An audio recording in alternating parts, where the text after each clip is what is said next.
What's going on, everybody? This is Drew here. I want to welcome you all to a brand new episode of Phoenix Down. This is Phoenix Down, episode number 98.1, and we are continuing our playthrough of Sunset Overdrive. Today I have with me Anthony. Hello. And so, yeah, more Sunset Overdrive. For the record, I purchased a Xbox Series X. Holy crap, does that game look amazing in 4K HDR? I wouldn't know. I loaded it up yesterday. In fact, that was the first game I ever played on my Xbox Series X. And at first I was like, loads a lot faster, but it looks kind of the same. After about 2 hours of messing around with my Series X, I went to the settings and said, "Oh, you're not playing in HDR." I was like, "What?" So then I texted Ken and said, "What the hell's up with this?" And apparently my Samsung TV requires me to designate an HDMI port to play in HDR, which I did not know. So, Yep, the more you know. But yeah, gosh, Sunset Overdrive. Yeah, last thing we left off was we were going to go meet with Walter. He found out that we were helping repair his helicopter / glider thing, and he was happy about it. We were making a propeller. Yes. Well, technically we left nerds in charge, but whatever. Yes. But after getting it all ready, it's time to blow this popsicle joint. So we jump into the glider and we begin a flying mission. During this mission, we're supposed to be chasing down a Fizco, I'm guessing, blimp? Yeah. That is jamming transmissions? Is that what's going on? Dude, I don't remember. Can't remember. Yeah, it's a Fizco blimp, and in this game, it's just basically like, is it Fizco? Shoot it. Cool. Yeah, shoot it. And so we're shooting rockets at it and trying to avoid its mines that it sends out. But after taking out the blimp, we then are trying to escape. So as we're flying to the edge of the city, Walter notices that there's a bird flying in the same direction, and it hits what looks like an invisible barrier, some type of force field, and falls down. And they're like, "Oh crap, we need to get off of this thing right now." What? Why?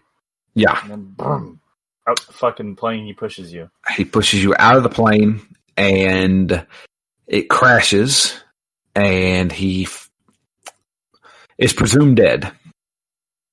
Yeah, I'm assuming he comes back. I don't know. I never got that far in the game, but I have no idea. As of right now, we have a small memorial service for Walter back at the brewery, and we're like, great. So there's a force field around the city, not letting anybody escape. Fizco is obviously behind that, so we need to figure out a way to get out of here. At this point, we have to do another night cook, right? Yeah, I believe so. Yeah. Or we may have done the night cook and then did this mission. I think that's what we did. I could be wrong. I can't remember. But regardless, we're trying to figure out how to either escape the city or at least survive the city for long enough. Well, it just so happens Floyd knows of the best survivalists in town, and that is a troop master by the name of Brill Cream. Awful name. Yeah. And he says, yeah, you got to go find him. Last we heard that they were held up in a Japanese museum with the rest of his troop. Now, these are not Boy Scouts or Girl Scouts. This is like Eagle Scouts, I guess. Fuck if I know. These are adult scouts. Yeah. And they take their job very seriously. So we travel. A bunch of fucking nerds is what they are. Well, it seems like everybody in this is nerds. Yeah, you're the only character that's not A complete fucking idiot. nerd. Yeah. A bit between the main character and Floyd, those seem like the only Floyd, and then I mean the supplementary like shop characters that have very little actual characterization. the two hat Jack, is that his name? Something like that, yeah. Yeah, he wears two hats. But two hat Jack, that dude, like, there's a mission later on where he just like straight up murders people. Cool. No, you hear it. You've done the mission. It's whenever you're looking for the trying to triangulate the coordinates by listening in. Trying to triangulate the coordinates by listening in. When you're trying to find Brill Cream. Okay. It's an optional thing, but we'll get to it in a minute. So yeah, we go to Little Tokyo and go to this Japanese museum. The troop is not actually ran by Brill Cream anymore. It's ran by another guy. I can't remember what his name is. Norton? Yeah, Norton. Yeah. And he's being very shady about the whereabouts of Brill Cream. And everybody's just kind of blindly following him now. Yeah. Except for one person. And that is a young woman named For Kim. Yeah. Wonder what that could mean. Wonder what that's a parody of. Am I missing the joke? I'm assuming it's a parody of 4chan. Oh. Maybe. It sounds like fuck him. For Kim? Fork him? Fork him? It could be. Oh, her. I see. I looked it up just to see what the fuck is with the name. Her name is Kim.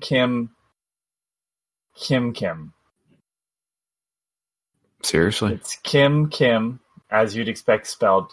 Then KYM hyphen KYM hyphen KIM.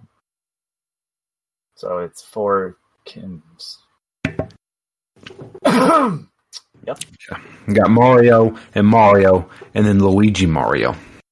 Yeah, the Mario Brothers. Yep. Haha. Oh, fun fact: the voice actress Tara Platt is married to Yuri Lowenthal, the male main character.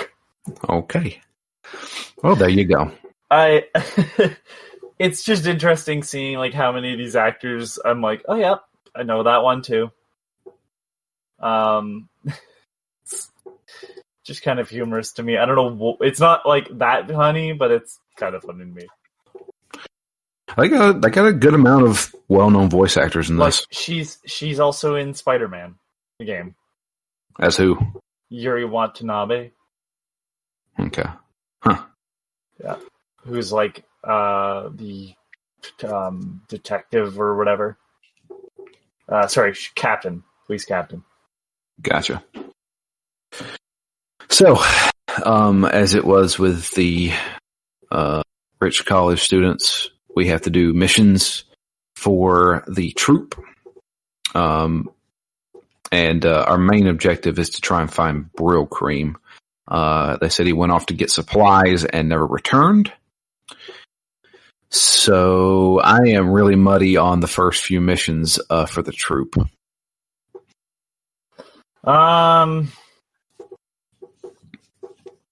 They send you on the death run to shoot down the transponders, or whatever it is. And that is the climb up the tower. And you shoot a transponder or whatever, and then it falls part of the building falls down, you climb up that, you jump up that part, and then you shoot the other one, but then there's a bunch of OD that are climbing up at the same time, and then you get up to the third level, and it cutscene plays. Boss fight. The first boss fight. Yeah, where we have to kill Fizzy, the Fizz I code. thought we were friends. Yeah,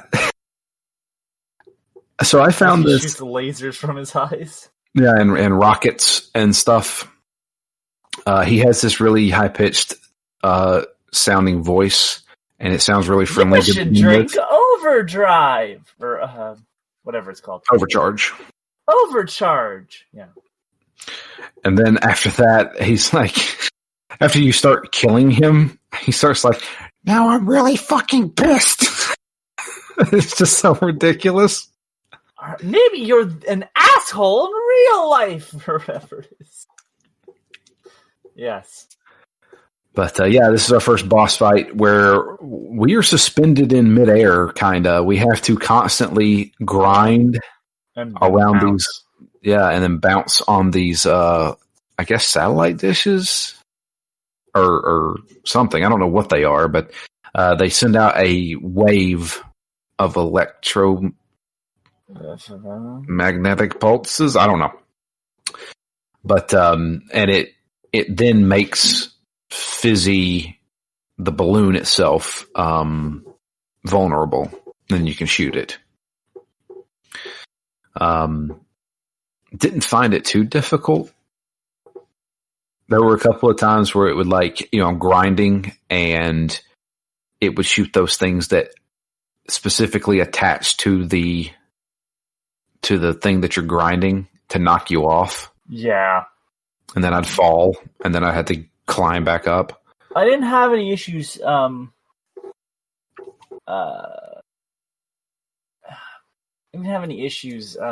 fight in the fight. I just hated waiting for thing to happen.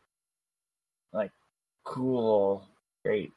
Like the whatever it is, the electromagnetic wave thing that I didn't feel like there was a set time for.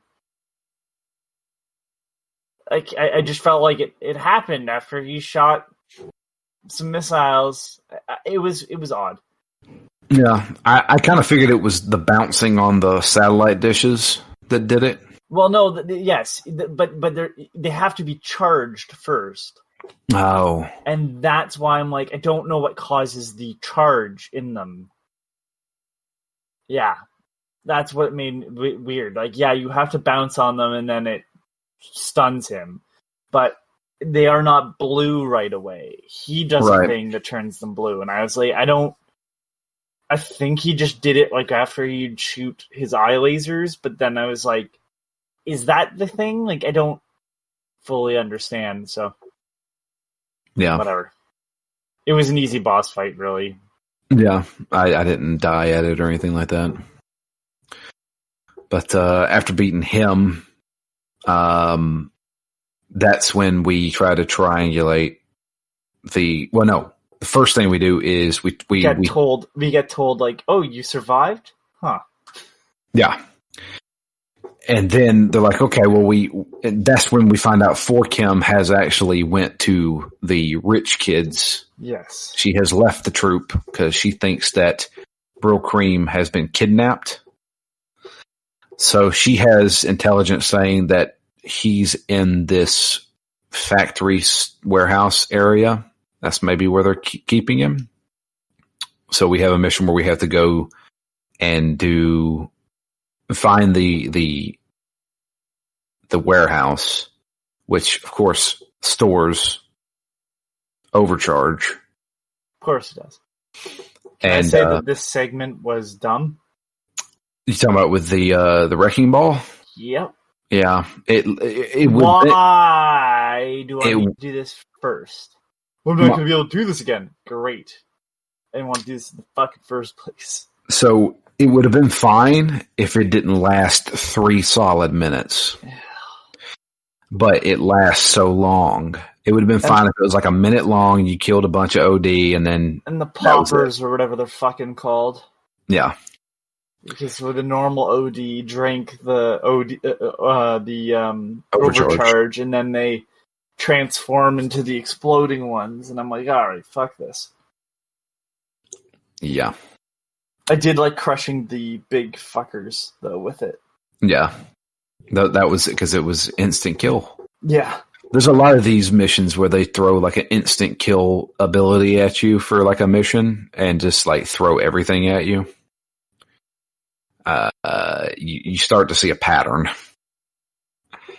But they do try. I feel like they do at least try to change it up every once in a while. Yeah, for sure. And it's just this one was so long. Yeah. It's like, ah! And then I was like, why am I still doing this? Yeah, this is lasting way too long. And it's not fun anymore. It's just like, okay, when's this going to end? Yeah. Now, I think, by the way, at this point, we have received the new ability to air dash. Yes, we get it after we find 4 Kim. Right. I think. Yeah. So, I'm just going to say it now. This game doesn't necessarily feel like... At that point, this game stopped feeling like, oh, it makes sense that Insomniac made this, to that this doesn't feel like Insomniac. This feels like Sucker Punch.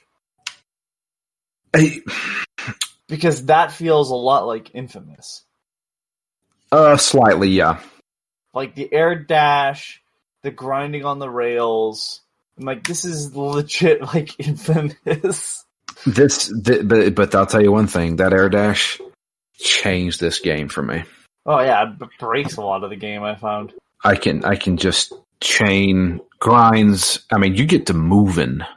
Yeah. Like you can like clear the freaking city in probably 2 minutes if you train everything right.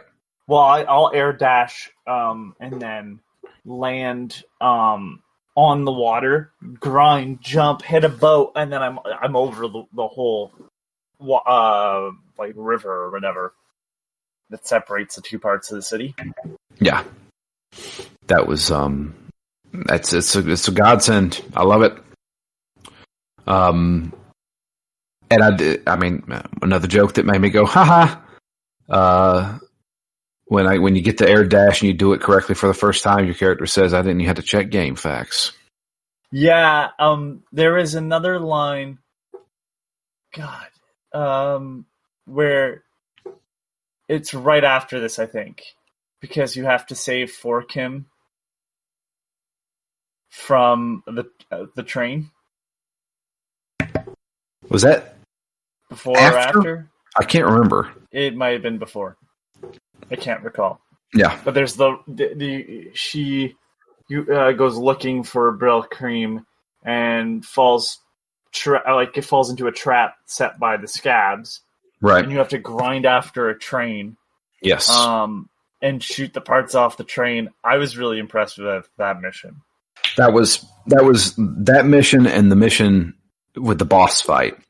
After I did those 2 missions in the same sitting, and that's when I sent you a message saying I just had a really good time in Sunset Overdrive. Yeah, those and missions are fantastic. What I liked about the train ride more than anything was that when they break the part of the track off, and you have to quickly think about your movement. So the part where like you had to wall run on the building, and then you'd have to switch rail and like go down, like you'd have to switch rail that goes over like and around another building. Yeah, like that was really smart. That the only thing that's missing is a quick switch between rails. Yeah, you have to that's jump. so minimal, because it still works really well. It's something Sonic games should look at. Yeah. Because, like, Sonic, as much as the switching rails is good, I don't think the gameplay ever feels great as that did. And I'm specifically talking about 3D Sonic games. The closest is, like, Lost World does a bit of that, where they ask you to wall run and then grind and then wall run again and stuff. But that was after this. So, yeah, I loved that mission. And then there's a point where the disembodied voice talks to you, I believe, in front of 4 Kim. And she asks about it. Yeah. And he's like, no, that's just how the plot has to move along, so we don't have to talk a lot. Yeah. It's a video game. Yeah, it's a video game. Like, she's like, "Oh, okay. Well, I'll go back to the base, but then suspiciously not be there by the time you arrive." Okay. Oh, no. She says, she's like, okay, well, how are you going to get back to the base? She says, don't worry about it. I'll just suspiciously disappear by the time you take control of your character. Oh, that's what it was. Okay. Yeah. Misunderstood that then when I heard it. I thought she meant like when you go back, she's not going to be there. Like, but yeah, they really push those video game tropes. it's the level of writing is very Ratchet and Clank, but a little bit more mature, I suppose. And then by saying mature, I mean for adults, not mature as in like highbrow. Right. So. But yeah, that I forgot about that mission. That was a great mission too. What ended up happening was because at this point, like, I would like the higher level amps. I had to do some other missions and kind of grind around the city to get the materials. Because I grab them as I see them, but like even then that's not enough for some of these amps. Right. So that's where I spend a lot of my time. Can you see the amps like in a store somewhere? Yeah, there's like generic amps that you can buy from Floyd. Floyd, yeah. So like right outside of Floyd's like little window, there's always a little thing off to the like right hand side. You walk up to that and it shows you amps. God, I've never even looked at that. Oh yeah, there's some pretty good amps in there. But like you have to use the collectibles to get them, and like I have some that are level 2 that I would like because like, why wouldn't I? Now I don't know if it gives me another amp or if it just levels up the one I have to 2. I hope I get 2 amps so I can put like electricity on 2 things. You know what I mean? Right. But yeah, I've been looking for stuff, so that was a thing that I was doing. I did some side missions like for this guy who wanted comic books back. That was a pretty well written side quest where he's like, I lent it to this person, and that person is now OD. So you shoot that person, grab the comic book, and he's like, and I lent it to this girl, and then she's just dead on the rooftop. Like everybody that's had one is dead, or like this guy's now a scab, so maybe you can grab it back from him. And then like when you're done, it tells you to go back to him, but you're like, missing a comic book. And then the door bursts open, and there's an OD, and you shoot him, take the comic book, and it's like, and then the mission ends, and he's like, that's right, he lived right next door. Jesus. And then he has another mission for me, but I didn't do it, because I didn't want to have a run around to grab comics. There was another one I did, too. The only thing that I'm starting to realize with certain like open world games, like I still have Watch Dogs I have to finish the review for, which times this now. But I like when it seems more optional, and I find in this game a little bit that just playing the story missions is not enough. Yeah. Because even if you're not looking at the amps, because clearly you didn't know they were there. Nope. You need to grind around a lot. You need to shoot a lot of guys. You need to bounce a lot, because you do need those. You talking about the badges? Yeah, the badges. Yeah, because you need them to. What are they called? What you talking about? The badges that badges, give you, like, the passive abilities? Yeah, well, whatever the passive abilities are called. You need to get overcharges. No, maybe overdrives. Overdrives. I know what you're talking about, though. Anyways, yeah, you need those. Like those are not optional in the slightest. So now you have to grind around, which is fine because that's how you're going to get through the city most of the time and the bouncing and all that stuff. But like, you'll find your weapons don't do enough damage if you don't have the damage one on. And so I don't mind that it's there, but it's like now this open world, like everything doesn't seem optional as much. And the same thing is happening with Watch Dogs Legion, where it's like, well, you don't need all the tech points, but it's like, yeah, but this game becomes way too hard if I don't do it. Right. Because the difficulty is going to increase anyways, the further in I am. So why the fuck would I not make it easier? And so I'm now grinding around looking for toilet paper. Yeah. Which is, months earlier would have been a good laugh. Grinding around looking for toilet paper so when the corona hits. Just to upgrade an amp. That's kind of irritating. So that's where I'm spending my time, because it's like, well, I'm going to have to do this at some point. Because I find that the OD don't fall down as easy, they're introducing new scabs that don't fall down as easy. So I guess I'm in this now. I guess I'm fucking wall running and grabbing neon sign. And then I got to the second or the third or whatever, the third night amp defense thing. Yeah. Where you have two. I don't want to do this anymore. I don't either. And that's where I stopped. Because I'm like, I'm not in the mood for this. Yeah. Some things you just look at and you go, yeah, I made it a little past that, and I made it to the first mission with the other group. But we are forgetting the big thing with the troops. We had to coordinate the location of Brill Cream with the help of Sam. He has came up with like a. How is he talking to us when neither of us are holding cell phones? Yes. Just go with it. But yeah, he has created like a satellite dish that can listen in on sounds. So we have to basically liberate these jamming devices that are stopping the signal from getting out. After that, we then have to listen in to find Brill Cream. This is where you get a little thing with Two Hat Jack. He's apparently trying to sell guns to the scabs. And they're like, hey, aren't you with the guy at the brewery? He's like, yeah, but I sell to anybody. And they're like, cool. Well, then just give me all of your guns.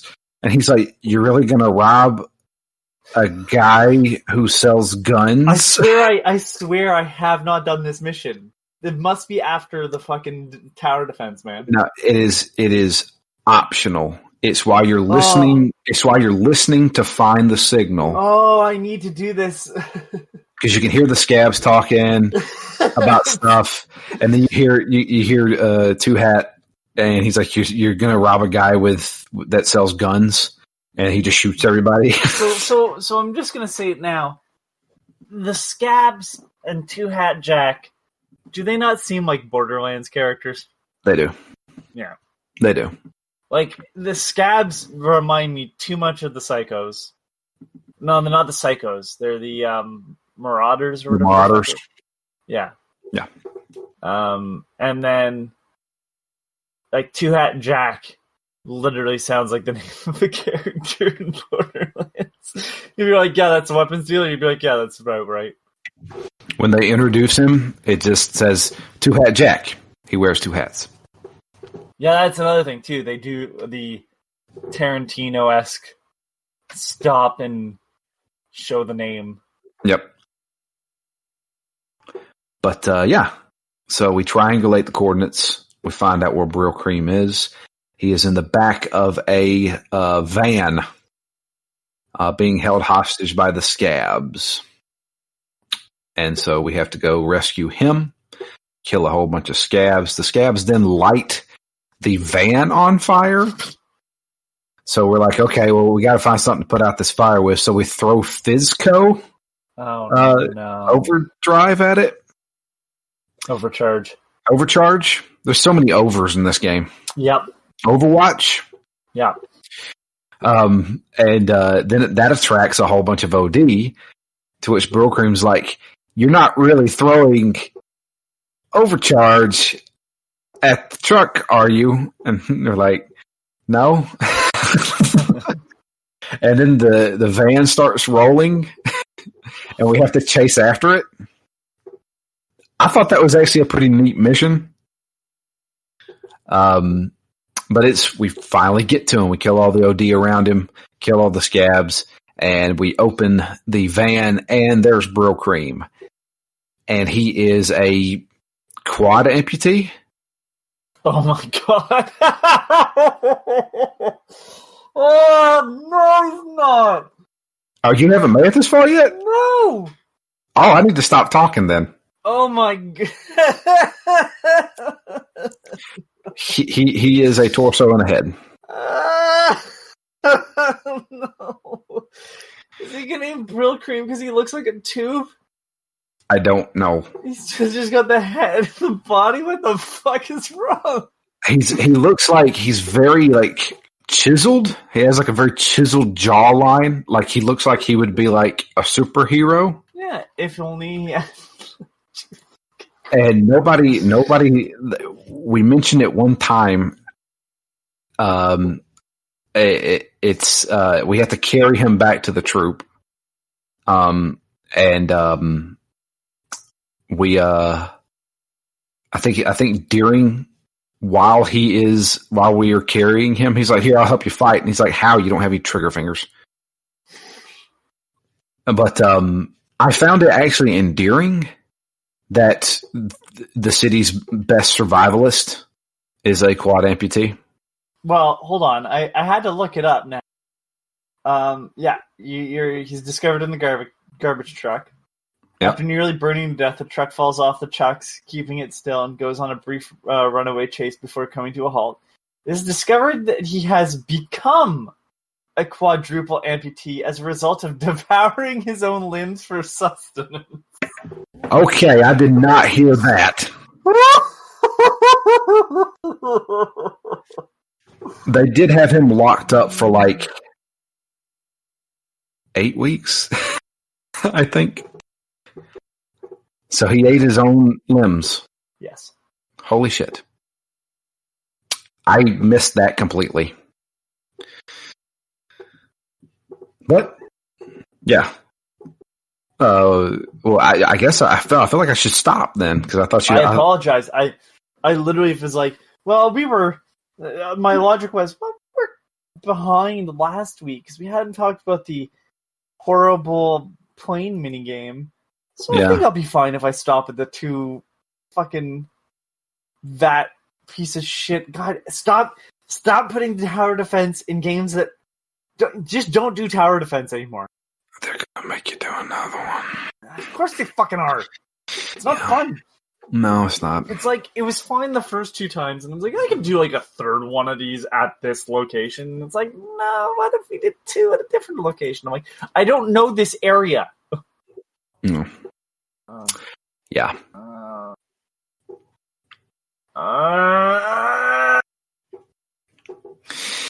So yeah, I'll go ahead and just finish this off because this is the end of the mission. We bring Brill Cream back, and it is revealed that Norton actually threw him in the garbage truck, tricked him into being put in the garbage truck, and did it himself so he could take over the troop. Of course. I mean, that's kind of clear. So as we are getting ready to corner Norton, I don't know to kill him or what, it's for his punishment. He pulls out a can of Overcharge and says, "I will freaking drink this if you don't leave me alone right now."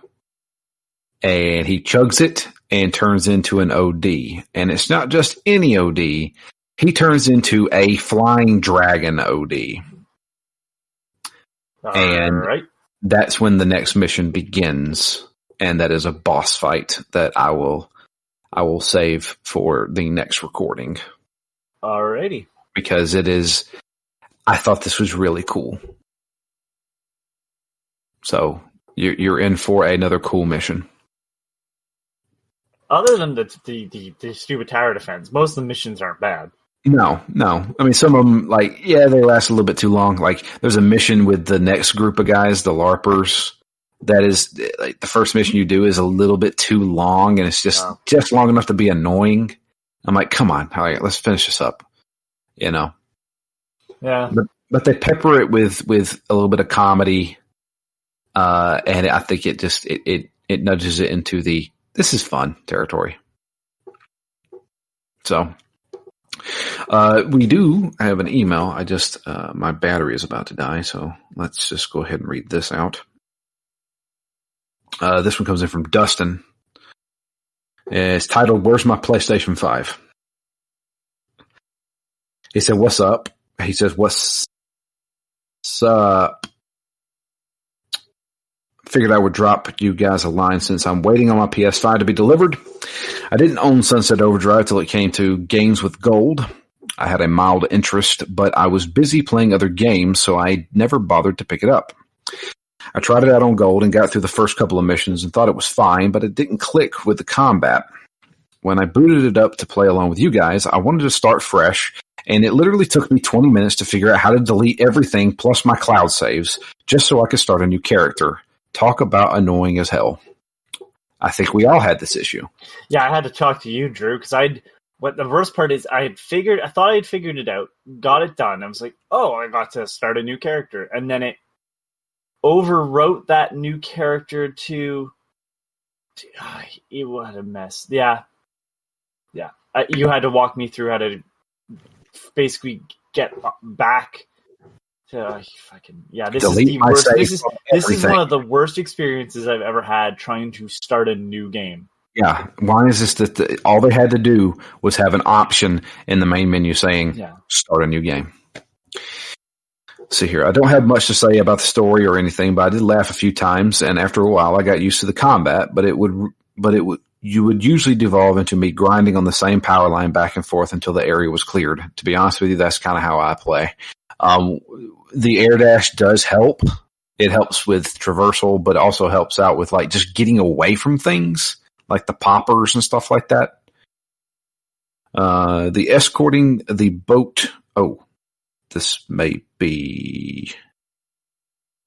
That may be spoilers for the end. Yes. Okay. Yeah, I'm gonna hold off on that part right there. At the end, I didn't hate the game, but it's not one I would champion either. It didn't overstay its welcome, and there was some fun parts in it. All right.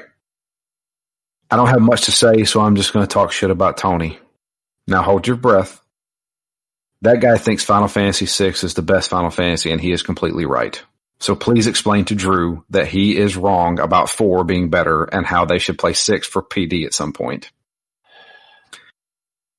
Second, he's also the only person I know that has mentioned Tingle's Rosy Rupee Land, so that's kind of neat. I still need to finish that game. I'm about halfway done. There's my shit talking. I know you want to do... Oh, go ahead. I'm stunned. Keep going. Okay. Even if it's bad stuff. Even if it's bad stuff. It's like, okay. I have no idea what the hell this Rupee Land game is. Okay, so... Tingle's Rosy Rupee Land is a game that never made it to North America, so don't feel too bad. So is this starring Tingle, the guy from Zelda? Yes. Okay. And it's a more... See, I want to say it's more comedic, but then you look at the graphics, like the art style is sort of like super grotesque. Like, yes, it's a cartoon, but like outside of Tingle and like a few other characters, everybody looks like monsters, and this is clearly supposed to take place in the same world Zelda does, because Tingle himself mentions Link. Sort of like in the storyline, it's kind of like mentioned that Link exists and like that Tingle has been a secondary character. Basically, the rupee god comes down. Yes. What the fuck are we talking about? Uncle Rupee. He's the rupee god. Okay. And kind of a picture a guy sitting in like the lotus. I guess it's actually more like cross-legged. and no shirt, and like his head is a rupee, and he has a mustachioed face. Like, it is bizarre as it sounds, and you are collecting rupees to offer him. But the game is that Tingle kind of sucks, so his whole life system is rupees. And your purchasing power is rupees. So Tingle sucks, he can't fight, but he can make a map. So you get a blank map, you draw the map, you sell the map. There's some rupees. I have to go into a dungeon where I'm going to have to fight. So I need to hire a bodyguard from like the local tavern. So I go and I offer him some rupees. If I offer too low, he'll take my rupees and I'm screwed. He won't help me. Mm-hmm. If I offer too high, he'll definitely come with me, but then I've overvalued him to some extent. Sounds a little bit like Moonlighter. So it sort of, but it's like Moonlighter. You're not. This is more gambling than anything. Okay. It's bizarre. The second game is in Japanese only because they just didn't even bother translating it. Which so the first one was translated into English? Yes, it's in English. But they never released it over here? Yeah, so if I recall correctly, there was a survey that asked what people thought of Tingle, and people in America hate Tingle. So they were just like, all right, well, but this was a common thing in the DS era of them translating games into English and never bringing them over. Gotcha. Because the same thing happened with the Hotel Dusk sequel, Last Window, which I imported for like $100 from France because it has English in the cartridge. They translated that game and it just never released it. Same with the sequel. DS and Wii era were terrible for that. They'd have games fully translated for the European market in English, and it's like not anything that needed to have what's it called? Localization. Oh. Well, that too. But it wasn't like if you didn't bring over the rest of the Phoenix Wright series, which was like clearly Americanized, right? And you had just an English translation from like Asia, they wouldn't be the same because they clearly did a lot of localization work on the names and everything and a straight translation. These games that were not getting released over here were so sort of fantastical and not based in real life anyways that it doesn't really matter how the translation is because they're working off their own logic. You don't have to, or sorry, the localization is. So the straight translation would have worked to some extent. And Tingle's Rosy Reapland is one of those. And clearly it got translated. I imported a copy. It's in one of the thick DS cases. The sequel, however, was not, which is Tingle's Balloon Trip of Love. Oh, God. Yeah. It gave us Sexy Tingle,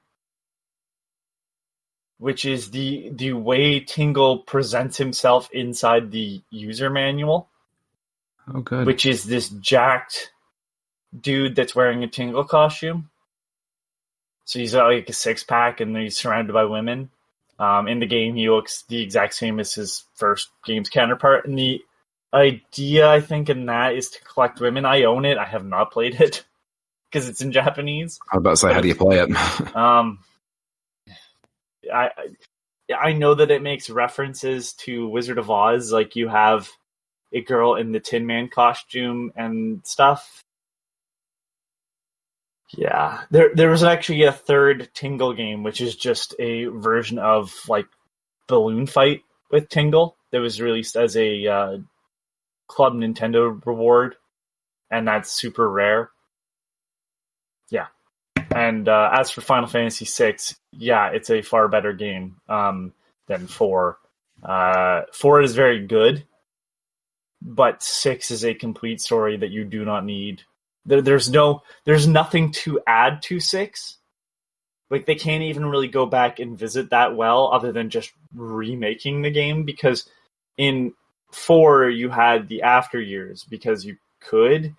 In 6, like that would be really hard to do because the stories wrap up really tightly. Like there's none of this like, and then they kind of lived happily ever after sort of stuff. 6 is an amazing game. It literally, when I get upset about people liking 7 is very much the take on 6. Like the bad guy has the similar sort of backstory. He's a super soldier that was made, but he's also part of a race of people that's going extinct, and that's basically the same thing that happens in 6, except 6, instead of being a like cyberpunk-esque, because I can't really call Final Fantasy VII cyberpunk, but it's also not steampunk, it's somewhere between. 6 is steampunk, or magic punk, as I've heard it called too. Which and you see the cinematic quality start to pop up in 6. Like 7 literally started as a 6 remake on Nintendo 64. Like if you go and watch the test footage for Final Fantasy on N64, it's all the Final Fantasy 6 characters. Yeah.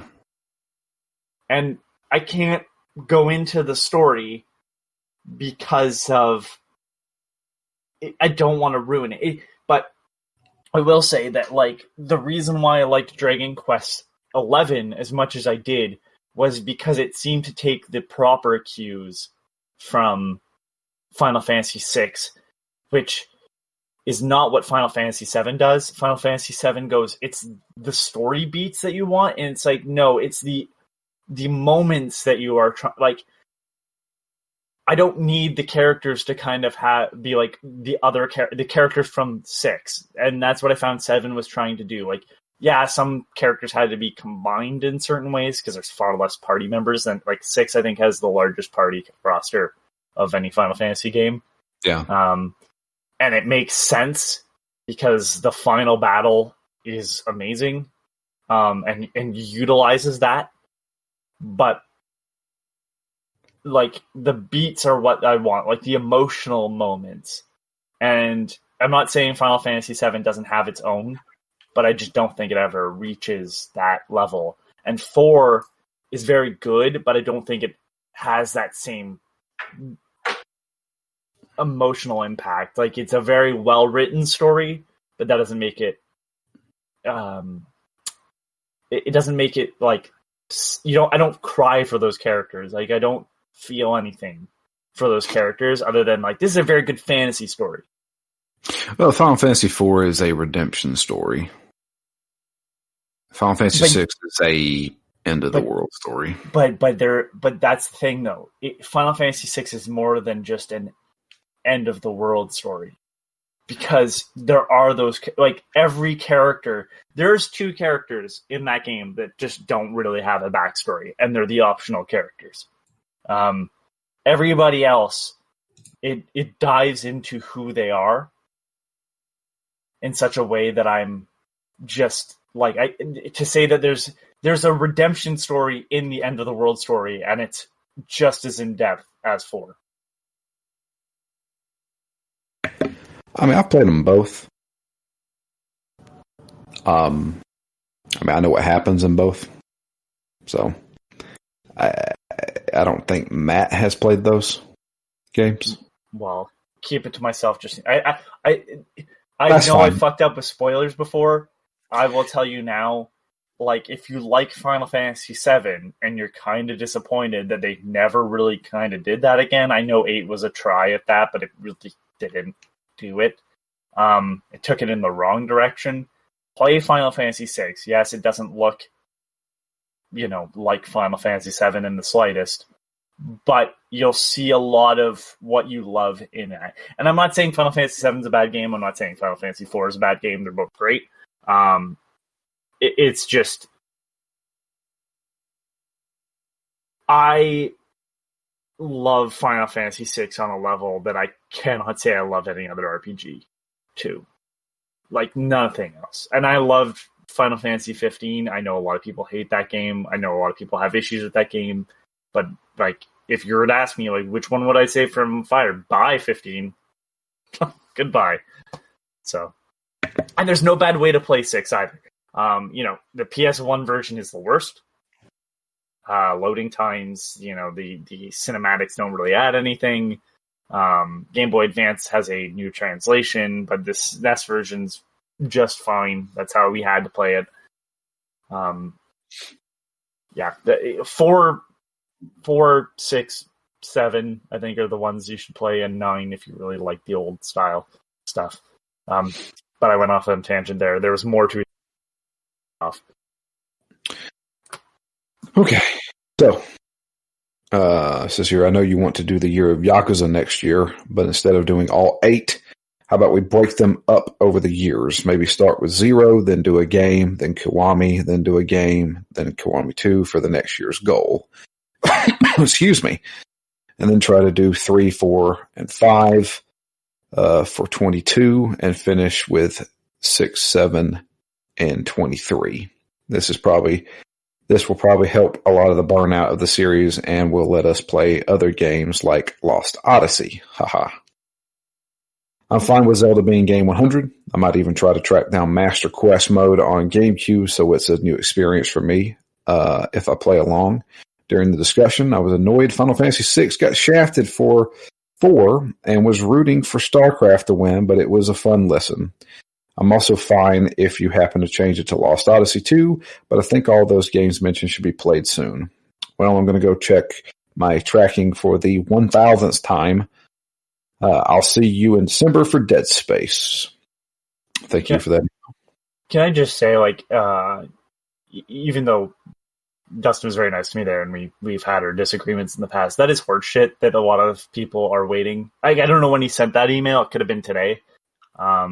But, that is horseshit that, people are waiting. And I'm sure it'll come up on the podcast on Sunday.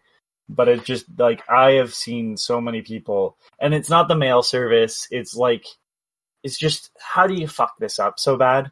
And It's not even, it's, I know some people are well, you could have picked it up in store. But it's just, we've been told as a society not to go out places. So we do, a lot of people are doing the right thing and going, I'm going to order it, have it sent to my house. Then there's worries about, Target, for example, potentially shipping it in just the box so everybody knows what it is. And then, that's not true. But, how the fuck do you mess up this process? It's no different than shipping out anything else. And yet, somehow, this has been a clusterfuck. There's no reason why. There's one, delays happen. I'm not talking, this is not delays. This is literally we oversold. Yeah, Amazon especially. I've never been in a situation when I worked retail and sold game consoles where we didn't have the number long in advance. There's not nobody, you can send and say, I want X amount of consoles.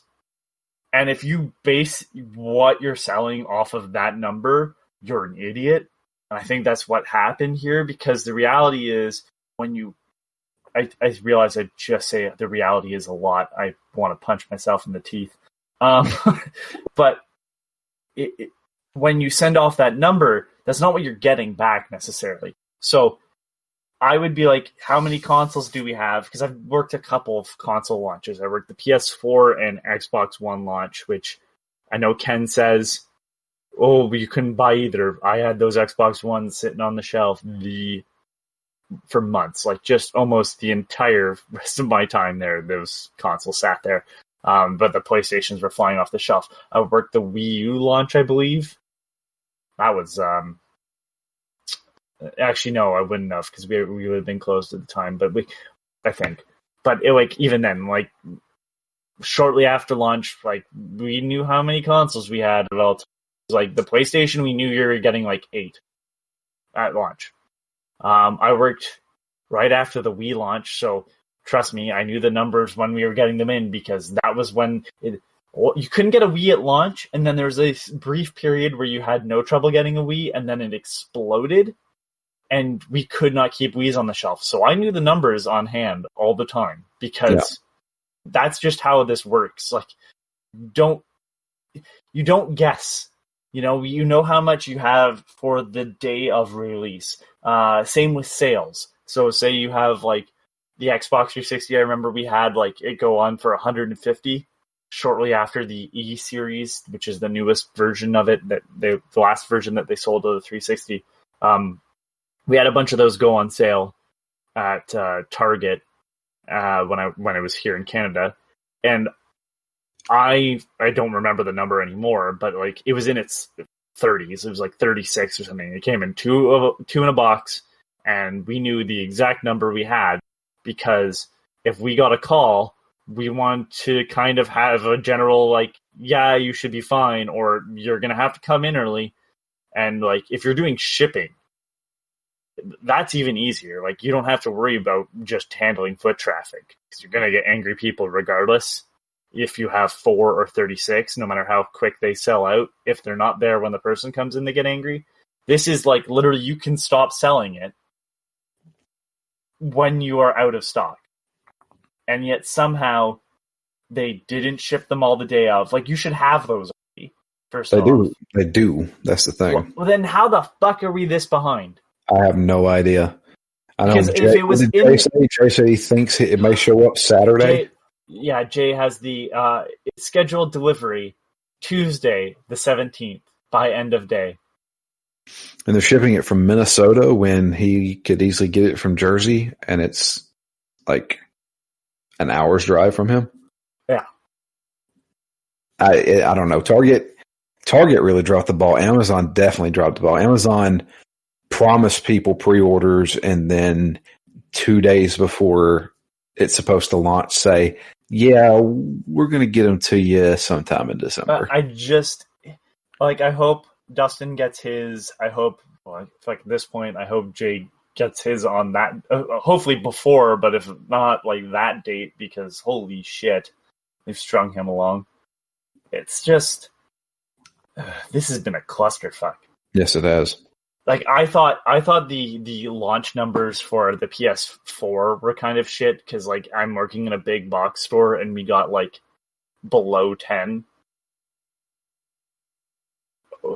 What? Like the whole day we're just like, yeah, man, sorry, we don't have those anymore. Like we sold out in the morning, and then I'm telling people like, why don't you try? And you don't have this in the States, but Shoppers Drug Mart. Just like, little bit of like food and then a drugstore attached to it with cosmetics, I suppose. And they sometimes have consoles for some fucking reason. And I'd be like, yeah, why don't you try there? Because that's the only place that's going to have them because no one's thinking about them. But otherwise, like, I don't know where you can get these because like everybody in the area seemed to have got less than 10. We at least we had a definitive number. So we could tell people in line, like, that's what's happened here. Everybody waited in this virtual line, and then they walked through and went, yeah, we have some, yeah, we have some, yeah, we have some, to the end of the line. And now they're not fucking answering it. And then the people that do have it, they're like, we'll send it out when, we send it out. Yeah. Except I used to do freight shipping, and I know how it fucking works. You don't have to... I've done mass UPS shipping. This isn't hard. This is really easy shit. If it was UPS's fault, I'd be like, yeah, fuck them. But somehow, it didn't leave the fucking location. Sorry. Just, it's irritating watching people be really disappointed about something like this, even though I didn't participate. I didn't buy a console, and I'm irritated for everybody else. And, I'm not saying, like, the people that are hating on the Postal Service are good people, or that I care for their not getting a console when people are losing their jobs and shit at the Postal Service. But at the same time, fucking really? Trust me, I know. I mean, I'm glad I got my Series X the day after launch. Yeah, because Ken got it the same day, right? Yeah, we both got it the same day. Target was a little rough on that because they originally said it was going to be the 16th. And I'm like, when we pressed the button, it said release day delivery. Yeah. And I was Phil Theobald of the Player One podcast. He's been posting about how Amazon originally said he was going to get an Xbox Series X, and then they went, "Oh yeah, it's going to be late, probably like late November, early December," and then they're like, "Hey man, do you still kind of want this? Because like maybe late December." It's like, why did you have him pre-order? What point? At that point, I could have just bought it when you had it, you stupid fucks. Mm. He's like, thank God I'm not looking to play anything right away, but like, holy shit. Yeah, that's the thing is like, especially for the Series X, I jumped on that because of Game Pass, and Game Pass is a phenomenal service. But I haven't played anything new on my Series X yet. And I think I would get really irritated knowing that people traded in consoles and stuff, awaiting, the new console. That's so fucking horseshit. Yeah, I know Jay says he owns 3 PlayStation 5 games and doesn't have a PlayStation 5 yet. I think we're up to 6. Oh God, okay. 6, the controller. He's got the dongle for the VR. Yeah. And if you don't follow Jay, Bataside Jay, on Twitter, he's been posting really good memes about it. Yeah. I feel bad for him. I feel bad for everybody. That's just really shitty. Because, I mean, like, shit. The reason why I didn't buy one is because of the price. That's a lot of cash to dole out to not get it the fucking day of. Yeah. I mean, Ken showed that picture of probably, $1,400 sitting there? Just even hearing that made me cringe. Yeah. Oh, God. 2 extra controllers. He got the Series X and the PlayStation 5, and got the expansion card for the memory for the Series X. That's a lot of money right there. Yeah. I cannot spend almost as much for a console to get an expanded memory. I will deal with deleting stuff. I'm sorry. Yeah. Well, I mean, at least Xbox can do the cold storage. Oh, yeah, you can do that and just download it to the external and then transfer it. And I have to say, if you're getting a Series X and you haven't got it yet, and you got an Xbox One, transfer all your stuff over to an external hard drive if you got one, because I'm telling you, it is faster than re-downloading them. Oh, yeah. By a crap ton. I transferred about 300 gigabytes in about 45 minutes. The transferring system in the Xbox is actually built for that type of thing. You might just have an easier time just straight up fucking re-downloading stuff on Sony. Yeah. I don't know how it works with the PS5, but good lord, moving stuff between hard drives is a pain in the ass on this PlayStation 4. Yeah. But there you go. Wow, that was mostly about other stuff, not Sunset Overdrive. Well, yeah, it's okay. It's revenge for what was the 2 games that I thought I played a lot of but didn't actually. Horizon, and there was another one. Was I there for it? Yeah, I'm pretty sure you were there for it. Give me a second here. Oh, Horizon, I remember you being behind. Yes. Yeah, majorly behind. Let's go. Phoenix Down. Call of Cthulhu? Maybe? No. I can't remember now. Hell, it might have been God of War. It might have been God of War. Well, God of War, I wasn't here for you. Yeah. They're here with you. Here for you? What the fuck did I just say? You're here for me? Thank you. But yeah, that's okay. I just looked. We made fucking Phoenix Down 90 right to hell. I want to kill myself. Trust me. 89's the cheating rate. Here's the kicker, though. those two games were not the worst game we played that year. No! Oh, Gene Rain. I almost am sad that the original 86, there it is. We play one of, if not the worst PS1 game. No, take out the PS1. We play one of, if not one of the worst, if not the worst game. We just need to put, we played the worst game. Yeah. The end. I don't think we, here's the challenge, everybody. We're not going to play it for Phoenix Down. I'm never playing. I cannot do it again. Please send in your vote for the worst game. At this point, it could be Wonder Boy, and I'll call it. Say it's Wonder Boy, and I'll play Wonder Boy, and be like, "Yeah, this game sucks," and then just keep playing Wonder Boy. I really want to get at me, but for fuck's sakes, I dare someone to find a worse game than Perfect Weapon. Maybe I've played it. Maybe I've summed it out, but I cannot think of a worse game than that. I mean, there's got to be like broken games. I mean, like how many? But broken though can bring some enjoyment still. Did you have any enjoyment with the piece of shit that is Perfect Weapon? No. Exactly. No. Because big rigs over the road racing or whatever the fuck it's called, where you drive through the geometry of the level and it's just a mess. At least it's funny. Yeah. It's brought me joy watching other people play it. Yeah. I would get no joy out of watching someone play Perfect Weapon, unless they manage to break the game in half. And just be able to warp speed through levels, but unfortunately I think it's too competently programmed for that. Yeah. So we have a legitimately bad game. God bless it, man. Like I for the longest time, the worst game I played on Phoenix Down was Alone in the Dark.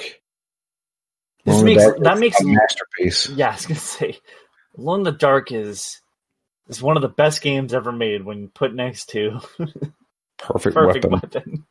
And they still sell that on the PlayStation Store. Yeah. They still all I will own that forever, as long as I have a Sony account. God, it's horrible.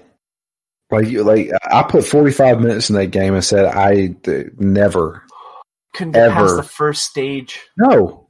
I couldn't get past the first stage. Start dying immediately. Yeah. And I'm just like, wow, this is fucking horrible. God, man.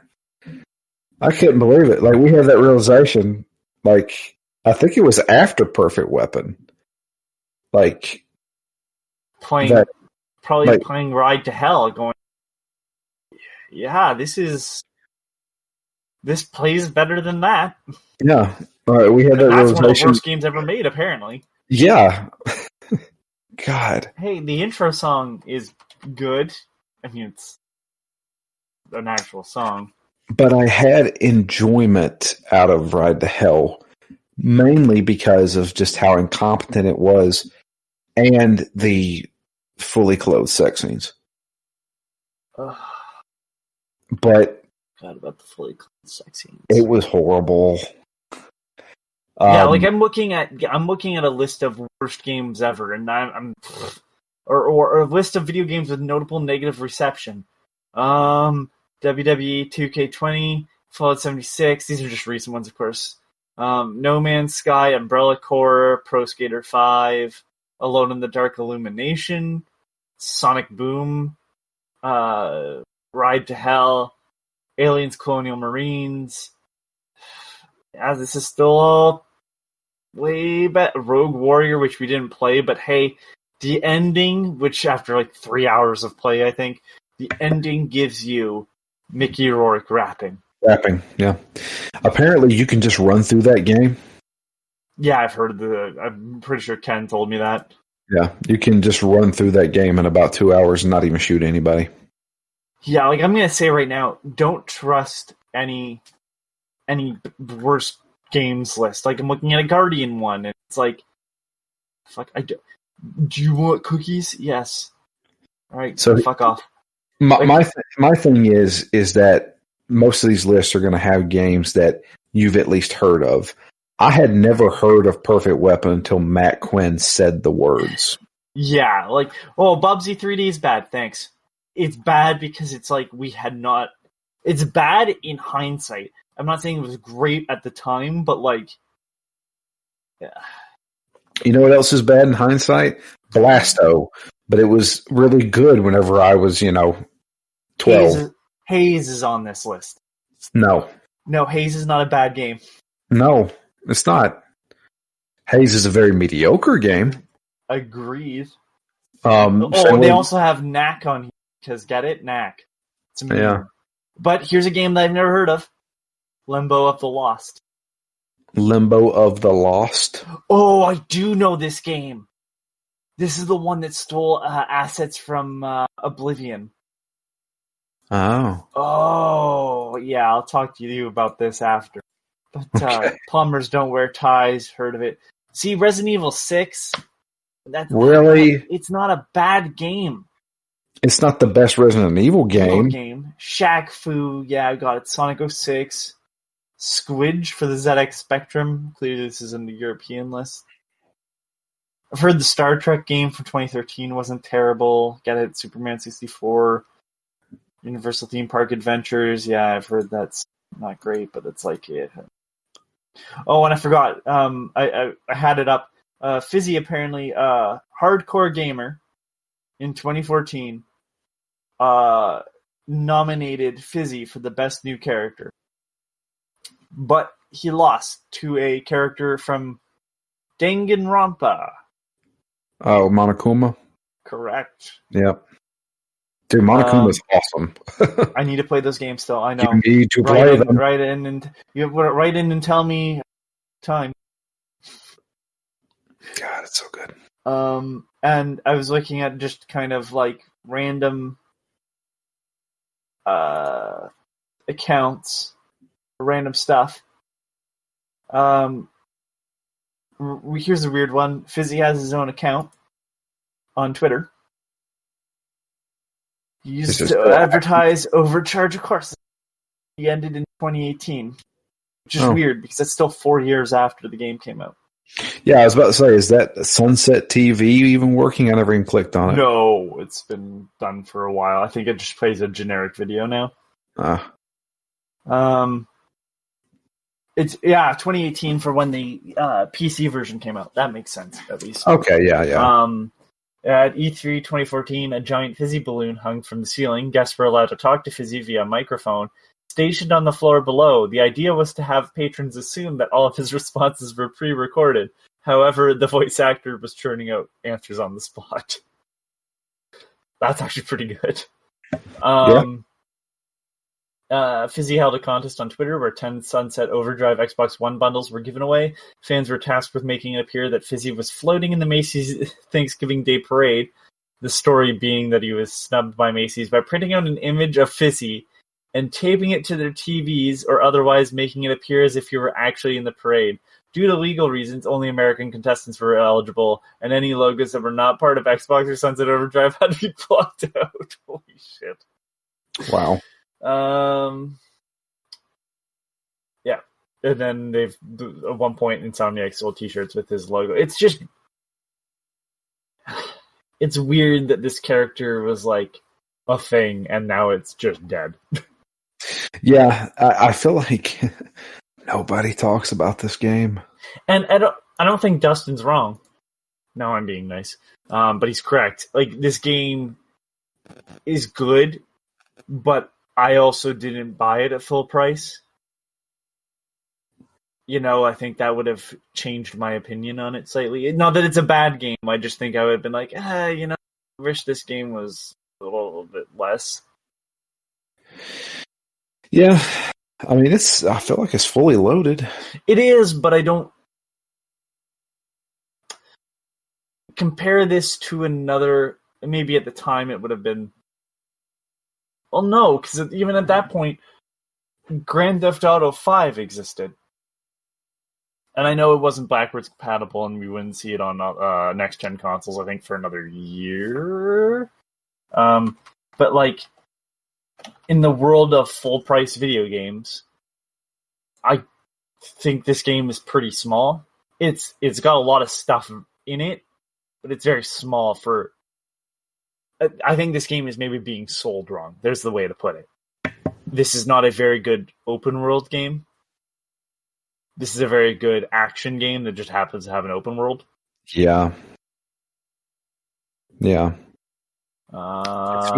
missing its Batman quality. Yeah, and where you want to go and look around. This game really wants you to not really explore the city, but like traverse the city. Yeah, and I'm looking it up. The PS4 and Xbox One versions of Grand Theft Auto 5 came out on November 18th, 2014, and this game came out a little bit before October 28th, 2014 in North America. Yeah.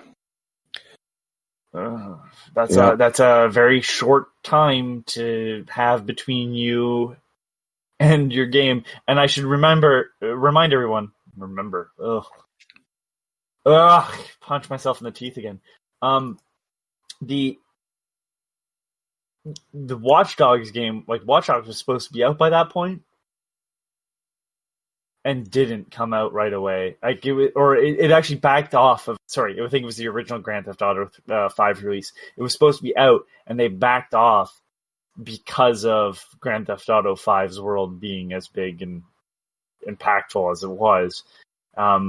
Selling your game in that same marketplace and it not being that type of game, I think is part of the issue. Like, I think this game coming out at even $50 would have been a better place for this game, because it does feel like.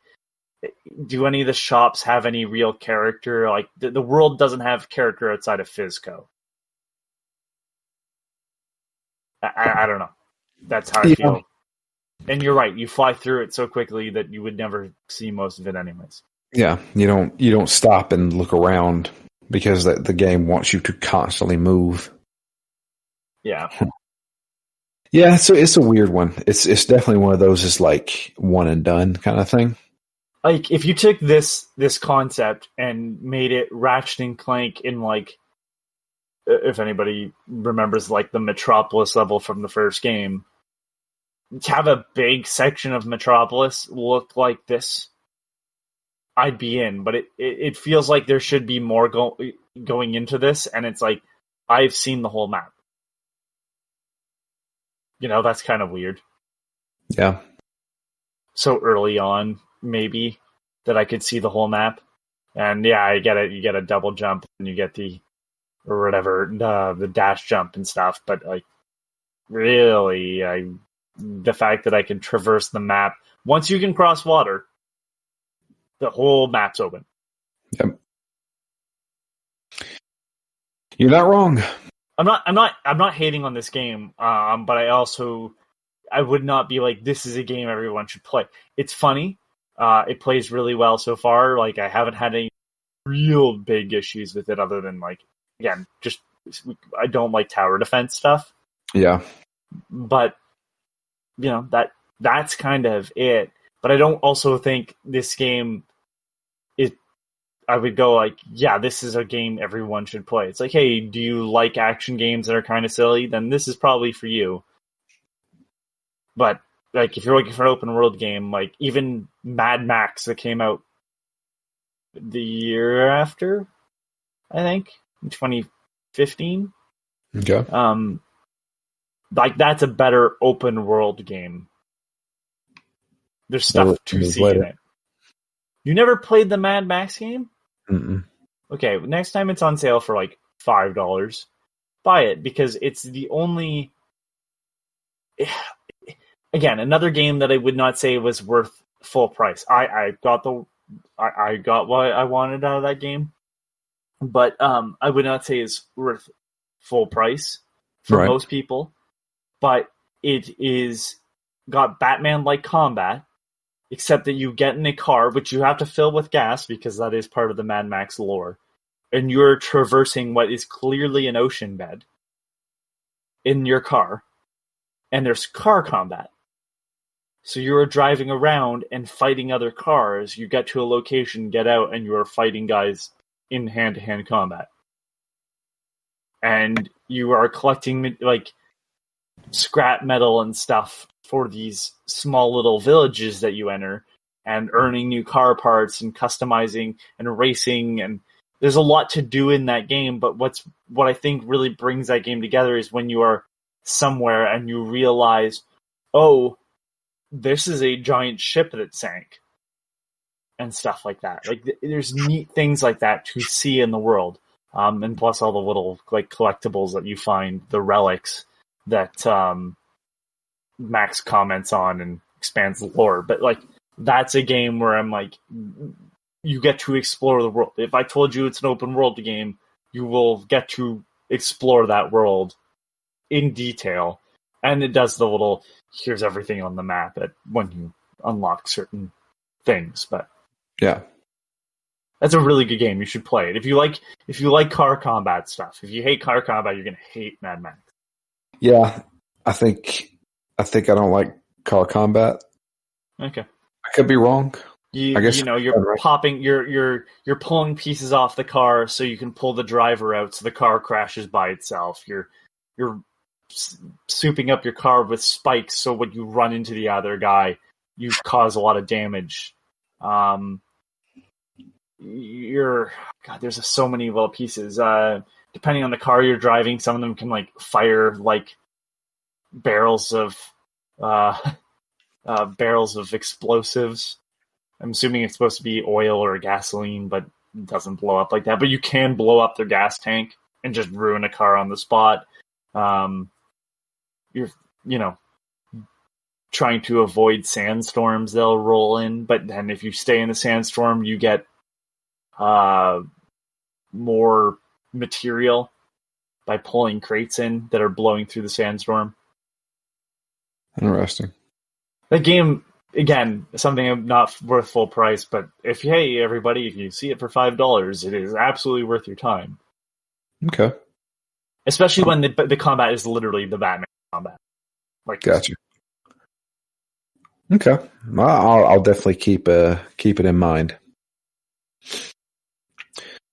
But yeah, I feel like we've expanded this podcast to get them out. We should be good. We've had it as full as we could. I kept talking. Drew didn't tell me to shut up. That's his fault. Blame Drew. No, we're good. But people checked out by now. Let's be honest. No. But if you'd like to follow us on Twitter, I am at Drew Leachman. The podcast itself is at ZTGD Phoenix Down. You can also write to us. It is drew@ztgd.com. Send us some emails. Tell us about Sunset Overdrive or whatever you want to talk about. Yeah, at this point, let's be honest. You don't care about this game. Tell us how Drew's wrong about the game 100 and what you'd put there. You can do that too. But that's going to be it for us. We're going to get out of here. I got to do some. So I'm out of town starting tomorrow, so I'm not going to be on the podcast Sunday to talk about the Series X. So, it'll be okay. But I'm going to have to do some crunching. I'm going to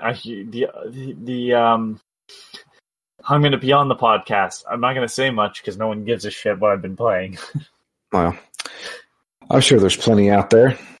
Oh, I've played things, but like, let's be honest, you're not tuning in that episode to listen to me talk about Tetris, Magical Tetris Challenge on the Game Boy Color. You know, the thing that was released in '99. I did play a new Tetris that went on the Xbox. Yeah, I want to play multiplayer mode in that still. But that's it for us. We're going to get out of here. I hope you guys have a great week. Stay safe out there. This virus is still climbing, guys. So the virus. Yep. So let's try to be safe. But that's going to be it for us. We're going to get out of here. Until next time, I am Drew. I almost said I'm Matt, but I'm not. I'm Anthony. So I'm so used to hearing him say it first. Right. And yeah, that's going to be it for us. You guys have a great one, and we'll be back next week with the continuation of Sunset Overdrive.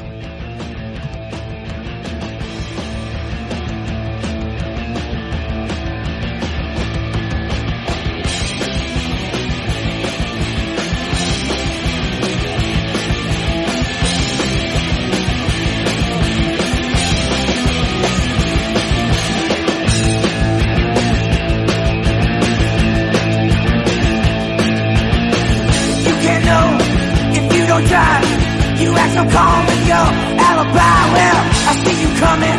Don't act surprised. If you don't go, I'm gonna make you cry. This is real. This is no joke. My death grip will make you choke.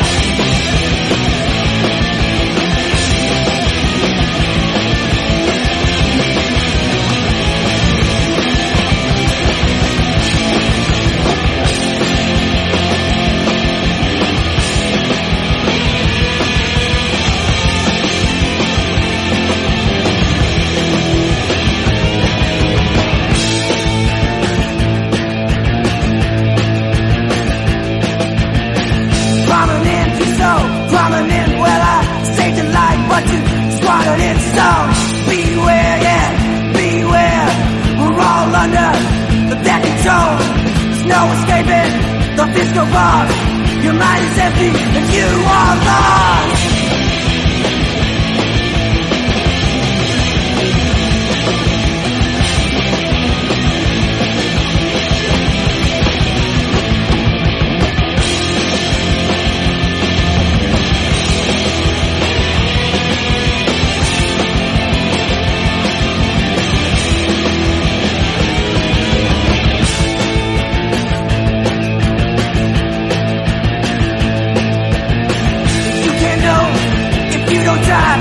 You act so calm with your alibi. Well, I see you coming. Don't act surprised. If you don't go, I'm gonna make you cry. This is real. This is no joke.